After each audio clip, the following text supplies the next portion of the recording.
বাবা, হিন্দু মুসলমান ভাই ভাই। হিন্দু মুসলমান ভাই ভাই কে লিখেছিল? এক বৃন্তে দুইটি কুসুম, হিন্দু মুসলমান। হ্যাঁ হিন্দু তাহার নয়নে, চক্ষু তাহার প্রাণ।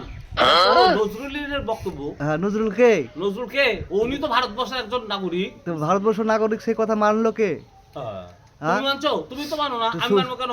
তো তুমি কিস- মানলে আমি মানবো। তো কোন এক সম্প্রদায়ের মিডিয়া বলছে যে কিসের কুসুম, কুসুম আবার কিসের? ও যে মিডিয়া বলছে ওর মাথা ঘোলামালা আছে। ঘোলামালা না? তাহলে দাদাও প্রমাণ করলো যে যে বলেছে কিসের কুসুম তার মাথা ঘোলামালা আছে। হ্যাঁ। দেখতে পাচ্ছেন দাদা কি বলছে। তো আপনাকে একটা প্রশ্ন করছি, আমাদের রাজ্য সরকার বর্তমান শুভেন্দু অধিকারী, তো আপনি কতটা খুশি দাদাকে পেয়ে? আমাদের পাশে যে সরকার থাকবে, আমাদের উপকারে যে থাকবে, সেই আমাদের মানে প্রিয় সরকার। হ্যাঁ, ঠিক আছে। তো আপনার পাশে কি নাই? এই দেখো, আমার পাশে না থাকলে আমার চলছে কি করে, রাজ্য কি করে চলছে? তারা আছে তো নাকি? নিশ্চয়ই আছে। আছে তো? হ্যাঁ।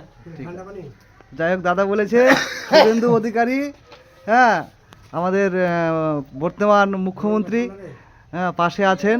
যাই হোক জনসাধারণের মুখে খুশি, সবাই আনন্দ।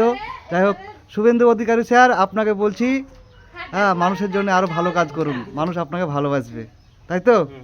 হাসিটা দেখুন একবার।